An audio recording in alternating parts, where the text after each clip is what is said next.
Dengan acara yang ke-8, yang ini adalah sebuah refleksi hari lahir Jam'iyah Nahdlatul Ulama. Dalam hal ini akan disampaikan oleh Dr. Abdul Aziz MPD.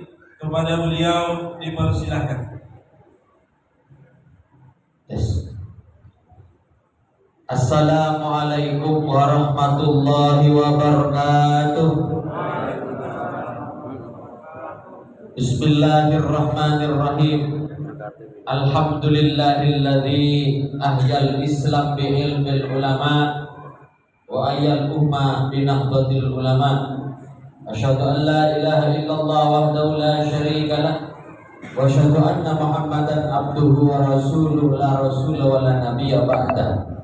Allahumma shalli wa sallim ala sayyidina wa maulana Muhammadin wa ala alihi wa ashabihi wa tabi'in wa tabi'in wa man tabi'a sunnatahu wa jama'atah min yaumis sabiqin al-awwalin ila yaumin nahdlatin, amma ba'd. Yang terhormat, yang kami muliakan, pengurus atau yang mewakili Ketua PCNU Kota Bandar Lampung, yaitu Kanda Dr. Andes Haji Maswi. Yang terhormat, yang kami muliakan, Rois Surya MWK Tanjung Seneng Kiai Haji Sujud Suhada, dan para Rois Surya Dewan Pimpinan Ranting atau Dewan Pengurus Ranting se-Tanjung Seneng. Yang terhormat, yang kami muliakan, Akhirul Kiram Ustaz Hamam Syafi'i, beliau Rois Surya MWC Halim. Yang terhormat, yang kami muliakan, Ketua MWCNU Takfidiyah PCNU Kecamatan Tanjung Seneng Ustaz Mansur, serta sekretaris dan para ketua ranting. Yang terhormat, yang kami muliakan, Ketua CRA Ustaz Nurholis dan kawan-kawan, Ustaz Abi Wali pengasuh Baitul Quran, mudah-mudahan senantiasa dalam rahmat dan ridha Allah Subhanahu wa taala. Segenap tamu undangan, anak-anak semuanya yang dirahmati Allah Subhanahu wa taala. Puji syukur kehadirat Allah Subhanahu wa taala atas limpah taufik, hidayah dan munahnya. Pada kesempatan yang mulia dan berbahagia ini kita masih diizinkan oleh Allah berkumpul, bermujalasan, bertolabul ilmi dalam rangka memperingati satu abad Nahdlatul Ulama. Mudah-mudahan kita semua mendapatkan keberkahan dari Allah Subhanahu wa taala. Sallallahu wasallamuhu semoga tercurahkan kepada junjungan Nabi Allah Muhammad sallallahu alaihi wasallam wa ala alihi wa sahbihi ajma'in, amma ba'du. Bapak-bapak, ibu-ibu yang dirahmati Allah Subhanahu wa taala. Islam itu ketika risalah Islam ketika dibawa oleh baginda Rasulullah Muhammad sallallahu alaihi wasallam di Hijaz. Hijaz ini berarti Mekah Madinah. Dulu namanya Hijaz. Itu sebetulnya daerah itu kan tidak dilirik oleh dua imperium besar pada saat itu. Imperium itu kekaisaran atau pemerintahan besar pada saat itu. Yang pertama adalah Romawi Timur yang pusatnya di Konstantinopel. Konstantinopel itu Turki hari ini, Istanbul Turki hari ini. Yang kedua adalah Imperium Persia atau Kerajaan Persia yang pusatnya di Iran hari ini. Jadi Hijaz itu dulu diambil oleh dua imperium besar. Yang pertama adalah Romawi Timur, yang kedua adalah Persia. Romawi Timur ini agamanya Nasrani, Persia ini agamanya Majusi atau Zoroaster yang disembah api. Itu agama dari Persia, kerajaan Persia pada saat itu. Dua kerajaan besar ini perang, rebutan wilayah dari dulu sampai risalah Islam itu dibawa oleh baginda Rasulullah Muhammad SAW, tapi nggak masuk ke Hijaz kekuasaannya, mentok sampai di Syam dan Yaman. Makanya sabda Yaman itu kadang-kadang di bawah Imperium Romawi Timur, kadang-kadang di bawah Persia. Ganti aja dia. Terus gimana di Hijaz? Di Hijaz itu yang berkuasa kepala-kepala suku. Ini khas memang kepala-kepala suku. Jadi ributnya bukan antar kekaisaran besar, tapi antar suku ributnya. Itu kalau di Hijaz. Kabilah A ribut dengan kabilah B dan seterusnya itu terjadi. Jadi kayak raja-raja kecil pada saat itu. Nah, Bapak Ibu saudara rahmati Allah Subhanahu wa taala, dalam sejarah, jadi kenapa Romawi ini tidak melirik Hijaz? Hijaz ini bagus. Secara ekonomi itu enggak bagus. Kalau orang sekarang bilangnya enggak seksi secara ekonomi. Jadi males apa istilahnya masuk Hijaz, ngabisin energi. La yamutu wa la yahya, sudah enggak bermutu ngabisin biaya. Itu Hijaz pada saat itu. Itu pandangannya orang-orang Romawi Timur dan orang-orang Persia. Nah, ini skenario Allah Subhanahu wa taala biar risalah Islam ini mulus kehadirannya, kira-kira seperti itu. Tantangannya cuma internal saja. Tantangan internal Hijaz saja. Nah, kita pernah juga melihat dalam sejarah bahwa Nabi Ibrahim pernah diperintah oleh Allah untuk meninggalkan putra kesayangannya dan istrinya di lembah Makkah. Lembah Makkah itu kan Mekah hari ini, yakni di Hijaz. Itu yang kemudian menjadi cikal bakal bangsa Arab. Sebetulnya Nabi Ismail dan ibundanya itu sudah meninggalkan bekas ajaran Nabi Ibrahim sebetulnya, cuma sudah tercampur aduk dengan kebudayaan setempat, sudah nggak terkontrol lagi, sudah mengalami yang namanya distorsi, campur aduk itu sudah dengan ajaran masyarakat Arabi atau Arab Jahiliyah kalau kita sebut itu biasanya. Sebetulnya dulu ketika ajaran milah Ibrahim ini diterapkan, gak ada berhala itu sebetulnya di Hijaz. Orang pertama kali yang bawa berhala ke Hijaz itu namanya Amr bin Luhai. Itu dibawa dari Syam. Itu pertama kali orang yang memasarkan istilahnya berhala, sehingga berkembang besar sampai di seputaran Ka'bah itu ada 360 berhala. Jadi Nabi lahir di seputaran Ka'bah itu sudah ada 360 berhala. Kapan berhala itu dihancurkan? Ketika Fathu Makkah. Ketika Makkah itu ditaklukkan oleh baginda Rasulullah Muhammad SAW secara damai, baru berhala-berhala itu dirontokkan oleh orang Makkah sendiri yang sudah masuk Islam. Jadi bukan pasukan Nabi, itu bukan. Jadi yang menghancurkan, membakar, menghancurkan berhala yang jumlahnya 360 itu orang Makkah sendiri setelah masuk Islam. Nah, ini latar belakang sejarahnya seperti itu. Bapak Ibu saudara Allah Subhanahu wa taala, Nabi itu membangun peradaban ketika berada di Madinah, maka tidak ada perintah perang kepada Nabi ketika di Mekah. Ketika umat Islam pengen melawan, perintahnya suruh sabar ketika di Mekah. Perang itu boleh dilakukan itu ketika Nabi sudah punya negara. Konteksnya adalah membela negara, yaitu Madinah An-Nabawi atau Madinah Nabi. Lihat di sejarah, nggak ada cerita perintah perang turun dalam ayat-ayat Makkiyah. Perintah perang itu turun tuh pada ayat diizinkan perang. Perang itu syaratnya dua dalam Islam itu. Satu karena diperangi agamanya, yang kedua karena diusir dari negaranya. Jadi sekali lagi perang itu satu karena diperangi agamanya, yang kedua karena diusir dari negaranya. Dua syarat kalau terpenuhi kita boleh angkat senjata. Ini doktrin dari zaman baginda Rasulullah Muhammad SAW. Jadi kalau damai, ya nggak ada jihad, Pak, nggak ada jihad kita. Kalau kita diserang, agama kita nggak bisa lagi sholat, kita nggak bisa lagi baca Quran karena kita diserang agama kita, dan kita bahkan diusir, diperbudak bahkan di negara kita boleh angkat senjata. Maka fatwa jihad itu dikeluarkan oleh Hadratus Syekh Kiai Hasyim Asy'ari itu dalam rangka konteks kemudian itu karena kita diserang dan kita potensi akan diperbudak kembali, gak merdeka di negeri sendiri. Jadi konteksnya adalah membela diri sebetulnya jihad kita itu. Kalau konteksnya nggak seperti itu nggak boleh jihad kita. Jadi memahami hukum itu harus dipahami konteksnya seperti apa.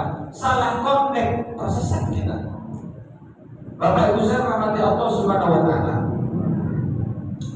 Baginda Rasulullah Muhammad SAW ketika membangun Madinah, ini banyak info yang harus kita ambil karena kita akan mengkontekstualisasi ajaran Islam itu hari ini. Nabi itu mendapatkan masyarakat Madinah itu pluralistik atau pluralisme. Jadi enggak sukunya Arab saja, agamanya Islam saja di Madinah, tidak. Nabi menemukan di Madinah itu ada Yahudi, Pak. Ada Yahudi Bani Quraidah, Bani Nadir dan Bani Qainuqa. Ada Kristen Koptik yang berasal dari bangsa Kipti dari Mesir itu, yang beragama merah di Madinah. Terus kemudian ada orang-orang yang beragama Majusi. Majusi itu Zoroaster, menyembah api. Ada agama-agama pagan yang menyembah berhala. Dan yang terakhir adalah ada agama Arabi yang dianut oleh masyarakat pedalaman. Itu semua dikumpulkan oleh baginda Rasulullah Muhammad SAW, dibuat kesepakatan bersama untuk mendirikan negara Madinah. Maka lahirlah apa yang kita kenal dengan Mithat al-Madinah atau Madinah Charter. Itulah konstitusi modern pertama kali di muka bumi ini yang dibangun oleh baginda Rasulullah Muhammad SAW. Kalau kemudian di belakang hari orang-orang Yahudi itu diusir dari Madinah itu bukan karena agamanya, tapi karena mereka berkhianat kepada kesepakatan, berkhianat kepada konstitusi. Kalau bahasa kita kan makar. Makar itu ada undang-undang yang tidak boleh. Itu yang terjadi sebetulnya. Jadi ketika ada beberapa klan Yahudi itu diusir dari Madinah, sekali lagi itu bukan atas nama agama, tapi karena mereka makar terhadap negara, yaitu berkhianat kepada kesepakatan bersama yang merupakan konstitusi Madinah. Ini dasar kita sebetulnya dalam berbangsa, bermasyarakat dan bernegara, termasuk juga beragama. Bapak Ibu saya rahmati Allah Subhanahu wa taala. 10 tahun Nabi itu memimpin Madinah, baik sebagai Nabi dan Rasul juga sebagai kepala negara. Kemudian dilanjutkan oleh Khulafaur Rasyidin, oleh Khalifah Rasyidah atau Khulafaur Rasyidin yang biasa kita sebut, itu kurang lebih 30 tahun. Dilanjutkan kemudian oleh dinasti Umayyah, bergeser pemerintahan itu ke Damaskus atau Syria hari ini. Itu kurang lebih 92 tahun. Apa yang terjadi pada masa Khalifah Khalid bin Abdul Malik bin Marwan bin Hakam bin Umayyah? Islam berkembang sangat pesat. Dalam sejarah kita lihat bahwa Islam pada masa Khalid bin Abdul Malik bin Marwan bin Hakam bin Umayyah. Islam ketika dinasti Umayyah, ketika pada putranya Abdul Malik atau Khalid bin Abdul Malik ini, Islam sudah sampai ke Prancis Tengah, ke sebuah daerah yang namanya Toulouse di Prancis Tengah. Artinya apa? Afrika Utara itu sudah bisa diislamkan semua, mulai dari yang paling bawah itu sampai ke atas, mulai dari Mesir sampai ke Maroko, terus nyebrang selat itu setelah Maroko itu sampai masuk ke Spanyol, Pak, kalau kita kenal hari ini, naik terus ke atas sampai ke Prancis, sampai ke Toulouse. Itu perkembangan Islam pada saat itu. Jadi Islam itu membentang dari Eropa sampai ke Asia Tengah. Berarti India, Pakistan hari ini itu Islam pada saat itu. Nah, dinasti ini bertahan selama 92 tahun, tapi di Eropa dinasti ini bertahan selama 275 tahun. Islam ini besar Pak dulu itu. Kita ini merdeka baru berapa tahun? Coba Bapak hitung. 1945. Sekarang kita 2023. Ya, baru 78 tahun. Pasca dinasti Umayyah muncul dinasti berikutnya yaitu Abbasiyah. Itu 500 tahun Pak. Dinasti itu di Baghdad. Belum ada apa-apanya Amerika Serikat hari ini. Baru berapa tahun Amerika Serikat? Ya, kurang lebih 200 tahun. Kita pernah jaya selama 500 tahun peradaban kita dulu. Nah, dinasti Abbasiyah di Baghdad ini, Pak, bisa dikalahkan oleh tentara Mongol atau tentara Tatar bukan karena Mongolia itu hebat. Kenapa? Mongolia aja kalah sama kerajaan Singosari di Jawa. Bapak lihat dalam sejarah dihabisin sama Singosari ya, sama Prabu siapa itu yang pendiri kerajaan Majapahit pertama kali, ya Raden Wijaya, dihabisin kan. Di Bengawan Solo itu sama Raden Wijaya selesai. Tapi kenapa Baghdad bisa dikalahkan oleh Mongol? Karena Baghdad itu sudah rapuh, Pak. Apa kerapuhannya? Rebutan kekuasaan. Ini penyakitnya, Pak. Penyakit kita ini, rebutan kekuasaan. Ini karena kita mau pilpres, Pak. Pasti ribut kalau sudah rebutan kekuasaan. Ya ribut. Kalau sudah pilpres, pilkada, ya kan, sudah ribut sampai ke media sosial. Ya dari dulu begitu manusia itu, kalau sudah rebutan kekuasaan begitu. Jadi Baghdad itu lemah. Itu padahal kekuasaannya sangat luar biasa, luas. Itu bukan karena Tatar itu terlalu hebat, tapi karena Baghdadnya sudah rapuh. Maka banyak karya ilmiah yang bukan sampai ke kita gara-gara banyak dibakar oleh tentara Tatar pada saat itu. Banyak karya ilmiah yang tidak sampai ke kita. Nah, kenapa kemudian kemajuan ini bergeser ke Eropa? Karena Eropa itu banyak belajar di Andalusia atau di Spanyol. Nah, ketika Baghdad sudah mulai redup, nah Eropa itu mulai bangkit. Kenapa? Karena mereka banyak belajar ke pusat-pusat peradaban Islam yang ada di Spanyol, yang bertahan di situ kurang lebih 275 tahun. Bapak Ibu saudara rahmati Allah Subhanahu wa taala, Baghdad itu hancur lebur itu pada abad ke-13. Turki Utsmani itu baru mulai kekuasaannya pada abad ke-15. Jadi ada kurang lebih hampir 200 tahun kita ini menjadi bangsa atau negara yang terpuruk. Disitulah Ibnu Taimiyah dilahirkan. Jadi Ibnu Taimiyah itu, Bapak Ibu sekalian, itu menyaksikan pada usia 6 tahun bagaimana tentara Tatar menghabisi Baghdad pada saat itu, membunuh orang-orang Islam yang gak mau setia kepada Tatar, menghancurkan karya-karya ilmiah. Itulah yang disaksikan oleh Ibnu Taimiyah. Jadi wajar kalau kemudian Ibnu Taimiyah menggagas sebuah pemikiran yang keras, karena memang situasinya sulit pada saat itu. Kita kenal teologinya Ibnu Taimiyah itu sangat keras sekali, karena pengen mempersatukan umat Islam. Karena memang situasi Ibnu Taimiyah seperti itu. Bapak Ibu saudara rahmati Allah Subhanahu wa taala, Turki Utsmani ini bertahan selama 625 tahun. Kapan Turki Utsmani ini hancur? Yaitu pada 1924. Berarti belum lama, Pak. Awal abad ke-20. Ketika Turki Utsmani kalah dalam Perang Dunia Pertama. Bapak ingat Perang Dunia Pertama mungkin diajarkan di sekolah-sekolah. Turki Utsmani itu bergabung dengan Jerman. Siapa pemenang Perang Dunia Pertama? Britania Raya atau Inggris dan Prancis. Habis kekuasaan Turki Utsmani, Pak. Timur Tengah itu dulu di bawah Turki Utsmani. Begitu sudah kalah oleh Inggris sama Prancis, diacak-acak, dijadikan negara-negara kecil menjadi 15 negara di Timur Tengah itu. Dan negara itu di bawah kendali dua negara ini, di bawah kendali Inggris dan di bawah kendali Prancis. Termasuk juga Afrika Utara. Dari Maroko sampai ke bawah itu, sampai ke Mesir dan Sudan, dijadikan ya 5-6 negara oleh dua pemenang Perang Dunia Pertama. Turki Utsmani menjadi kecil Turki hari ini, Pak.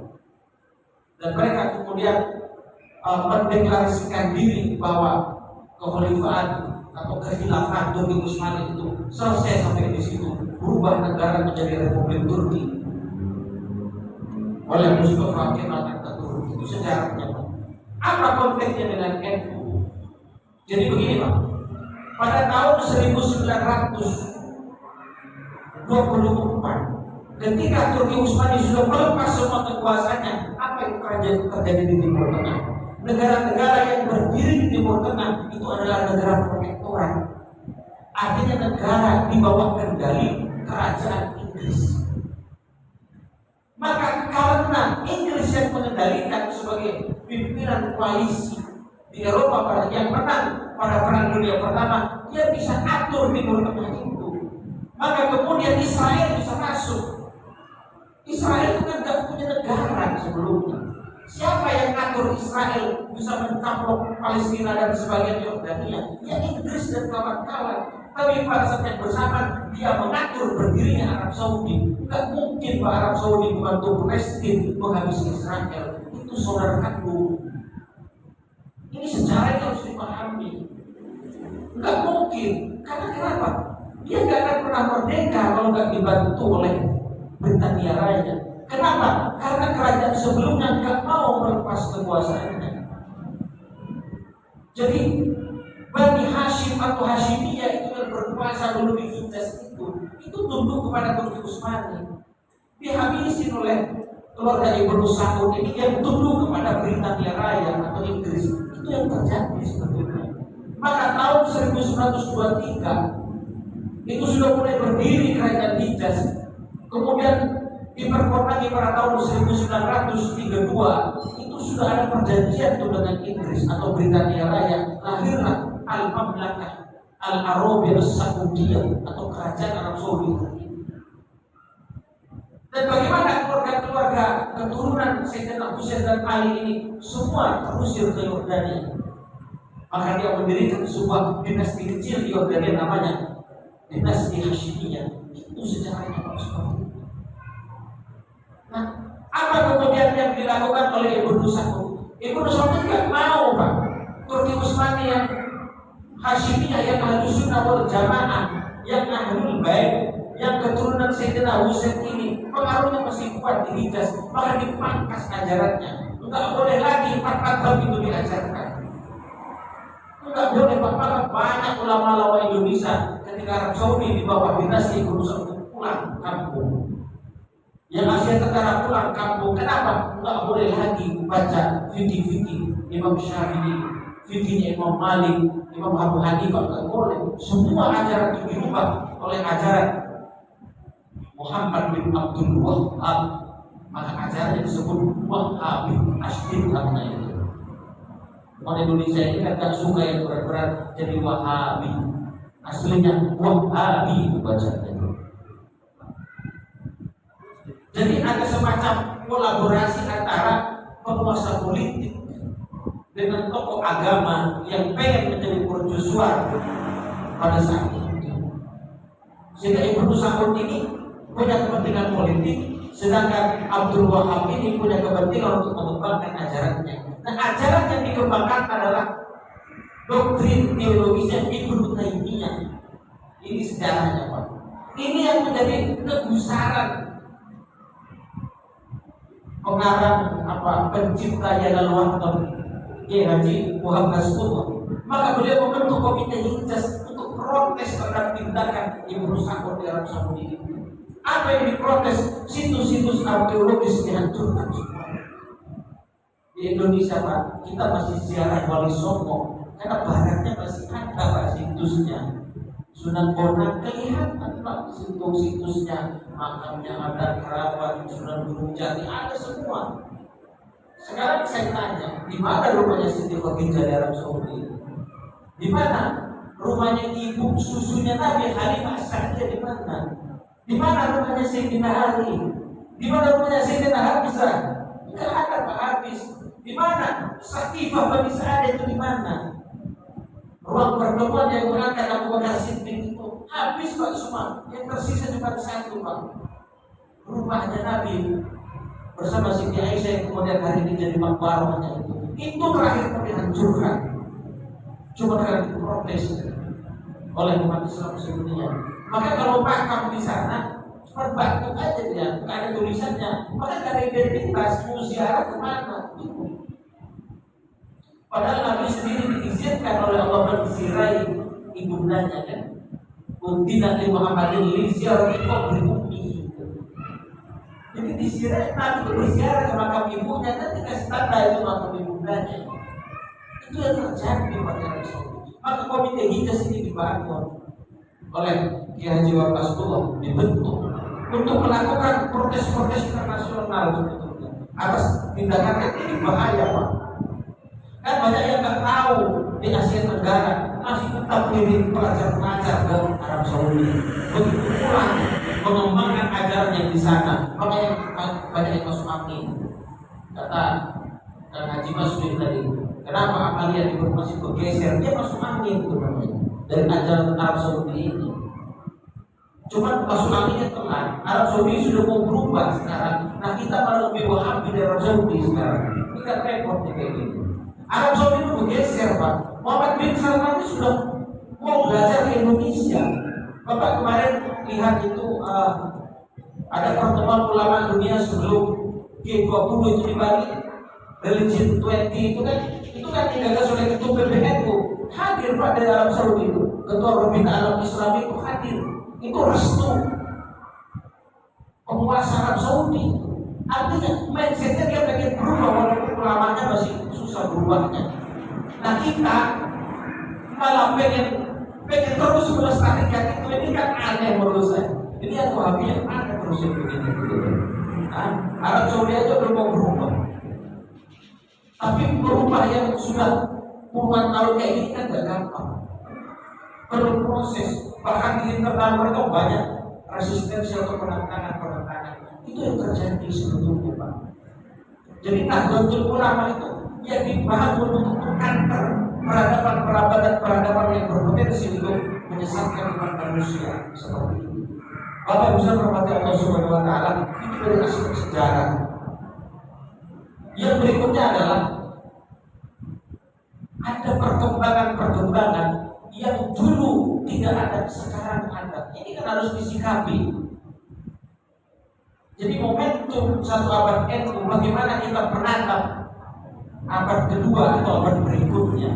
Apa perkembangan yang dulu tidak ada, sekarang ada. Dulu Pak, sebelum Perang Dunia Pertama dan Kedua, perbatasan negara itu nggak jelas, Pak. Saya tanya, perbatasan Turki Utsmani itu dari mana ke mana? Nggak jelas. Perbatasan Prancis dari mana ke mana? Perbatasan Britania Raya itu dari mana ke mana? Enggak jelas. Perbatasan dulu itu Pak yang namanya perbatasan, yaitu bertemunya tentara dengan tentara kawan, itulah perbatasannya. Sebelum Perang Dunia Pertama dan Kedua. Artinya kalau kita bicara misalnya Kerajaan Majapahit atau Sriwijaya yang di Sumatera, di mana perbatasan Sriwijaya? Enggak jelas.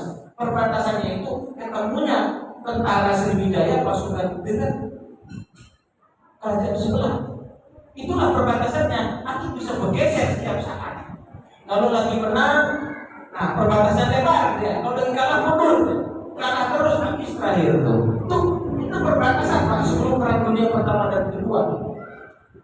Maka Turki Utsmani karena pasukannya kuat, dia bisa menguasai Afrika Utara, Semenanjung Arabia, terus Persia, sampai ke Asia Tengah. Tapi begitu sudah banyak pemberontakan di dalam, melepaskan diri, ya habis juga lama-lama. Sekarang tinggal Republik Turki hari ini.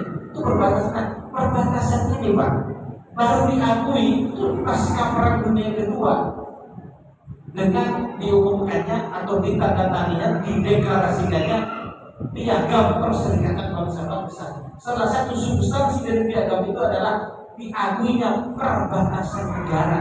Inilah pertama kali dikenal rezim perbatasan. Ini tidak ada Pak. Di zaman dulu nggak ada. Sebelum Perang Dunia Kedua nggak ada. Perbatasan nggak ada. Sekarang kita punya teritorial. Perbatasan kita dengan Malaysia jelas. Perbatasan kita dengan Singapura jelas. Perbatasan kita laut dengan Cina itu jelas. Kalau dulu perbatasan itu nggak jelas. Karena di mana tentara kita di perbatasan, di situlah perbatasannya. Kalau menang ya maju kita perbatasannya, kalah mundur kita perbatasannya. Begitu saja Pak dulu. Ini fenomena ini tidak ada. Artinya apa?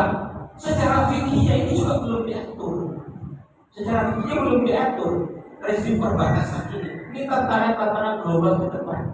Secara fikih belum ada doktrinnya, belum ada hukumnya ini. mengenai perbatasan itu baru diatur oleh Piagam Perserikatan Bangsa-Bangsa. Itu kan bukan ahli fikih yang kumpul, kepala negara semua itu, kesepakatan politik itu. Tapi tidak semua duduk kan. Cina misalkan kan nggak duduk Cina itu. Laut Cina Selatan itu malah diklaim itu punya Cina semua. Klaim tradisional Cina, dia masih kebayang zaman dinasti dulu kan. Nah ini kan masih belum ada negara-negara yang tidak mengakui misalkan. Ya kayak Rusia hari ini menyerang Ukraina, itu kan berarti tidak taat kepada Piagam Perserikatan Bangsa-Bangsa. Nah, apa dampaknya bagi kita? Ini penting, ini diatur secara fikih sebagai doktrin. Kenapa? Karena dampaknya kita merasakan. Ini kan era disrupsi informasi. Apa yang terjadi di belahan dunia sana, kita terima dampaknya. Saya pernah, Ustaz kenapa tinggi-tinggi ngomong bicara Rusia sampai Ukraina? Kita mandi apa Tanjung Senang aja, atau yang penting kebayar anak sekolah gitu kan, sayuran kebeli. Nah itu kan sempit cara berpikirnya. Kalau harga-harga naik, kerasa nggak kita harga-harga naik? Baru mencerit kan, mau Ramadan nanti angkot naik, premium naik, rempah naik, daging naik semua. Kerasa kita sudah itu. Ya kan, hidangan di rumah itu kan mesti ada kue-kue naik semua. Ternyata salah satunya akibat perang. Perangnya entah di mana, tembak-tembakan, kita terima dampaknya. Kenapa? Ya karena harga minyak mentah di dunia naik. Kenapa? Karena Rusia gak boleh lagi menjual minyak mentahnya itu ke Eropa, ke Amerika. Sehingga ada hukum ekonomi yang berlaku di situ, penawaran dan permintaan. Karena stok minyak itu rendah sehingga harganya naik. Terus belum lagi Ukraina misalnya, dia yang mensuplai paling banyak gandum di pasar dunia. Gandum bahan kita mie, Pak. Orang Indonesia masih kebutuhan mie sekarang. Jadi instan, mie ayam, mie tek-tek, semua bahannya mie, itu bahannya gandum. Gara-gara perang Ukraina, gandum bisa naik.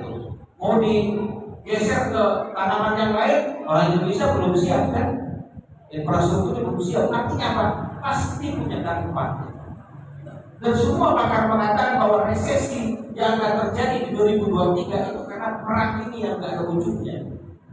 Bahkan ada sebuah analisis, kalau sampai terjadi perang dunia ketiga, kalau kekuatan nuklir diturunkan oleh para pemilik nuklir itu, bumi itu bisa hancur 6 kali itu kekuatan nuklir ini. Bukan saya ngomong, itu pakar-pakar nuklir. Hancur 6 kali, bukan sekali, 6 kali hancurnya. Begitu hebatnya kekuatan nuklir hari ini. Bisa hancur 6 kali, bayangkan. Jadi saya kemudian berpikir itu, saya kira malaikat akan memberi trompet kalau begitu gitu ya. Ya kita, nah mengurangi tugasnya malaikat memberi trompet kalau kita hancur perang, hancur semua kita kalau nuklir diledakkan. Bapak bisa dapat Allah, ini problem-problem yang akan dihadapi Nahdlatul Ulama ke depan. Bapak bisa dapat Allah Subhanahu wa taala. Yang berikutnya adalah ini yang jadi persoalan hubungan agama dan negara. Ini kan masih jadi gorengan setiap pilkada atau pilpres yang terutama. Ada begini doktrin dalam fikih. Fikih itu, fikih klasik itu kan mengkategorisasi non muslim.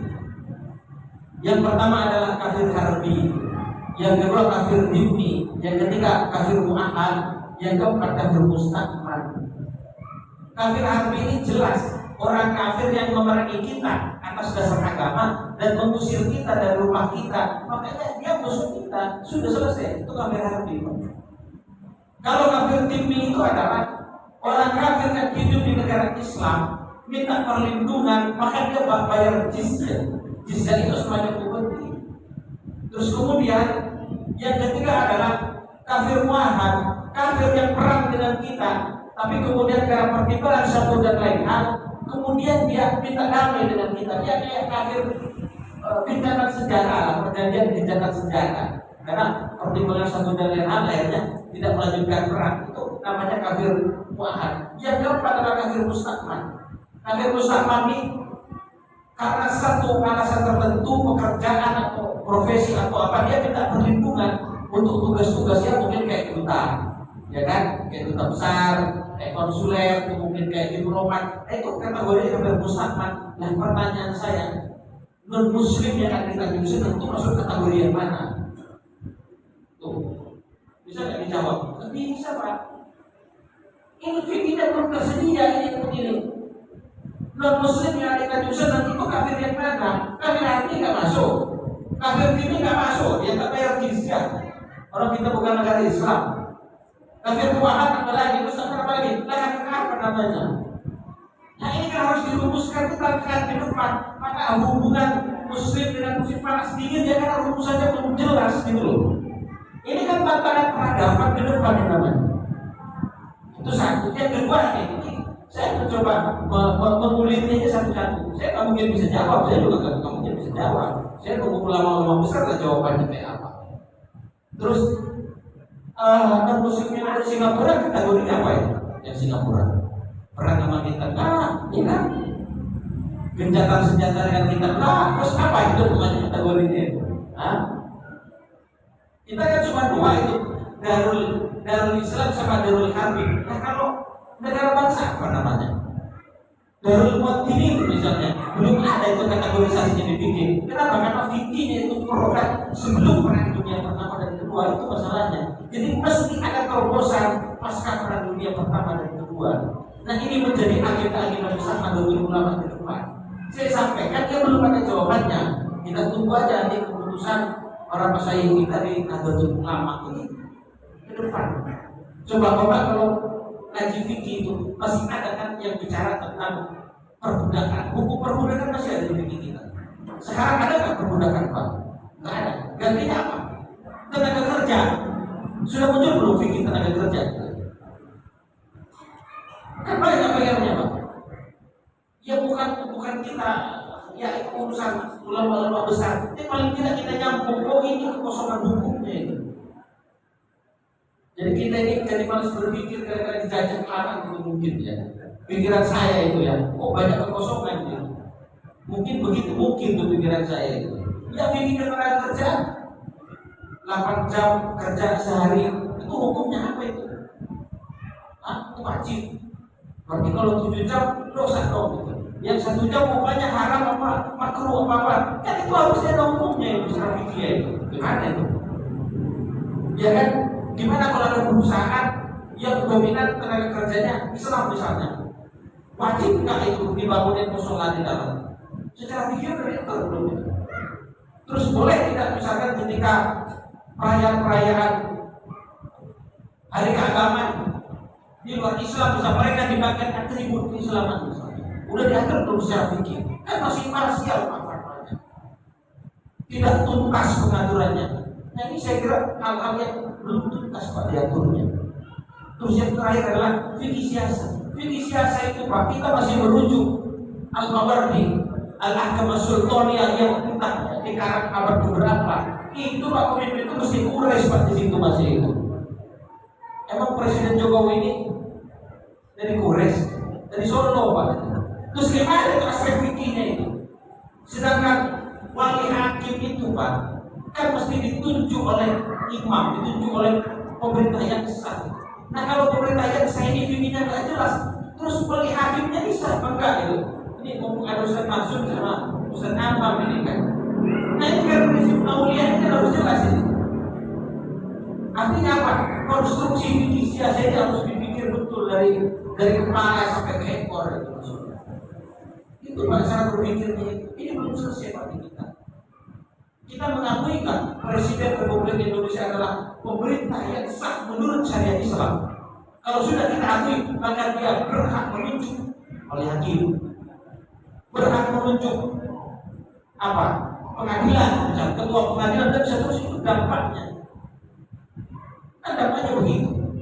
Nah itu terus berangkat ke bawah undang-undang itu. Jadi wali hakim menjadi sah. Saya pernah diskusi dengan kawan yang waktu itu tidak mengakui Presiden Jokowi sebagai presiden karena dia mendukung Prabowo agak fanatik lah kira-kira begitu waktu itu kan. Sehingga tidak mengakui, bahkan diikutin salah satu tim kampanyenya atau pendukungnya, advennya yang sangat berat. mengatakan bahwa pemerintah sekarang ilegal. Saya sederhana ngomongnya, kalau pemerintah ini ilegal, presidennya berarti ilegal, produk hukumnya ilegal. Terus gimana? Hukum auliatnya nanti, ya kan? Wali-wali hakim itu kan yang di KUA itu kata saya ilegal semua, itu nanti nggak sah. Berarti nikahnya nggak sah dong. Rusak semua, itu fasad semua. Terus zina dong hukumnya kalau begitu? Nggak bisa jawab, Pak. Jadi nggak gampang merumuskan ini. Ini tantangan apa namanya fikih ke depan menurut saya seperti itu. Karena kita ini negara bangsa. Kan nggak ada sekarang non muslim kelas dua, kan nggak ada, Pak. Yang ada cuma warga negara Indonesia, kan nggak ada warga negara Islam, warga negara kafir, kan nggak ada, Pak. Cuma adanya WNI, WNA, warga negara Islam, warga negara asing. Yang kelas dua itu asing karena dia nggak punya hak seperti warga negara Indonesia. Kalau warga negara Indonesia kan haknya sama, mau agamanya apa, nyoblos ya sah kan, one man one vote kan sah, menuntut apa sama, di depan hukum sama. Sedangkan kalau konsep kafir timnya atau timnya itu kelas dua, Pak, karena mereka bayar upeti, jizyah itu upeti, semacam kompensasi atas perlindungan. Nah kita buat negaranya bareng-bareng kok, berjuangnya bareng-bareng dan tidak berjuangnya. Nah status non-muslimnya apa sekarang begini? Ini kan harus dirumuskan. Jadi hubungannya biar nggak panas dingin gitu maksudnya. Ini konflik sedikit diangkat gitu kan, itu tujuannya itu biar clear kita ini berbangsa bernegara ini. Abad kedua itu kira-kira pekerjaannya begitulah, besar sekali pekerjaannya menurut saya. Termasuk merumuskan fikih siasa yang baru, yang fikih siasa yang baru. Karena hubungan negara dengan agama ini belum clear. Apa yang dimaksud syariat Islam itu apa sebetulnya? Saya sering diskusi, NKRI ini sebenarnya syariat Islam atau tidak? Itu pertanyaan mendasarnya. Kalau ini kita menggunakan ini bagian fikih siasa, ini bagian dari fikih muamalah, maka kita bisa menggunakan konsep al-aslu fil muamalah al-ibahah atau yang dulu dari dalam tahrimika. Hukum asal dalam muamalah itu adalah mubah sampai ada dalil yang mengharamkan. Kira-kira begini, Pak.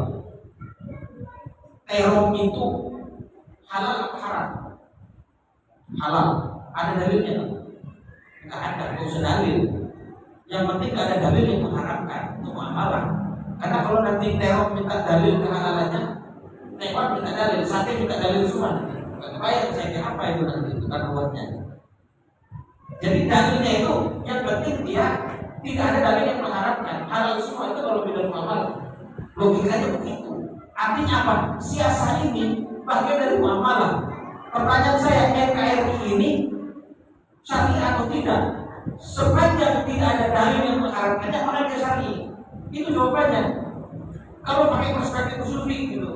Cuma kan banyak yang mau terima nih. Kenapa? Ya fikihnya belum ada untuk dibuat gitu. Kalau saya buat kan ada yang ngakui nanti kan. Ya ini mesti ulama-ulama besar dulu yang bisa harus buat bahwa NKRI ini sudah sesuai dengan syariat Islam. Atau jangan NKRI ya syariah itu sendiri. Ya kalau ada perilaku atau turunan hukum yang tidak sesuai dengan syariat Islam yang penting, itu bukan persoalan pada NKRI-nya, bukan persoalan pada Pancasilanya, tapi persoalan pada pembuat hukumnya, persoalan pada oknum-oknumnya. Itu kan harus dibilang-bilang. Yang terakhir, yang paling terakhir, saya kasih PR yang banyak untuk agar kita ini bisa lihat perkembangan bagaimana yang nanti ke depan, bagaimana produk-produk yang dihasilkan. Bapak bisa berkata, satu lagi kekosongan hukum misalnya. Dulu di zaman Nabi Pak, kan sudah saya ceritakan kan, zaman Nabi, terus kemudian sampai ke ya sebelum Turki Utsmani lah, sampai Turki Utsmani pertengahan, atau sampai Turki Utsmani tapi ya agak akhir gitu kan. Armada kita ini kan masih hebat, Pak. Kemana-mana itu naik onta, naik keledai, naik kuda, dia kan kemana-mana. Masih hebat, Pak. Hewan itu kan problemnya belum terlalu banyak, Pak. Ketimbang kendaraan bermotor, betul kan? Hewan itu. Maka ya wajar kalau belum ada fikih lalu lintas, itu misalnya. Ada Pak fikih lalu lintas, barangkali saya kelewat.